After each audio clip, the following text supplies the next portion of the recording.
السلام عليكم، مساكم الله خير. لو كنت فاتح موقعك في سناب شات وعندك شخص موديك مطفشك كل شوي، انت وين رحت؟ انت هنا، انت هنا، وتبغى تجمد ظهورك، يعني زي غير متصل الان وانت متصل.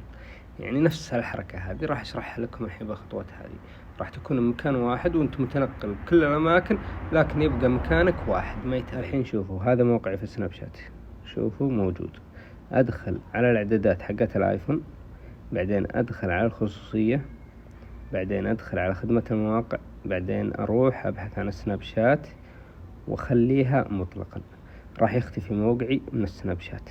أنت الحين مشغل الخريطة لكن مختفي موقع، كل يشوفك راح يطلع أنك موجود بنفس المكان هذا، بس شوي يطلع الموقع. وراح أجربها لكم الحين، بنتقل من مكان لمكان ونجرب. الحين هذا هو الحساب اللي سويت فيها حركة، شوفوا اللي هو هذا هو، شايفين سويت فيها حركة، شوفوا موجود من 3 دقائق وهو شغال. الحين جالس أصور لكم منه، شوفوا موجود.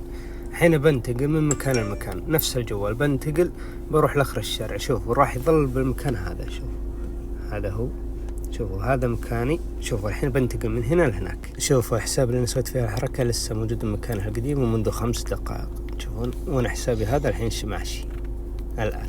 تشوفون كذا تقدر تخفي ظهورك في سناب شات وانت مشغل موقعك. يعني لو يجيك يقول انت مقفل الموقع، لا ماني مقفل، هذا هو شغال، بس انا ما دخلت السناب اليوم. يعني تقدر تخفيها 24 ساعة زي كذا. ما راح تشتغل الموقع عندك الا اذا رحت وشغلت الاعدادات وخليتها دائما او اثناء الاستخدام. كذا اخفيت ظهورك في السناب شات.